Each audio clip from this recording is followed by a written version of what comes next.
Te voy a devolver el dinero cuando las ranas críen pelo. Cuando las ranas críen pelo. What does it mean?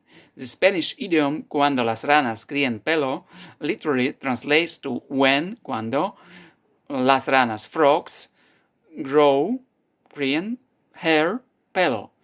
When frogs grow hair, cuando las ranas críen pelo. In English, this is equivalent to a phrase like when pigs fly. So, meaning something that will never happen or is extremely unlikely to happen. So, if you want to say, I will pay you back one day, you can say, te voy a devolver el dinero cuando las ranas críen pelo.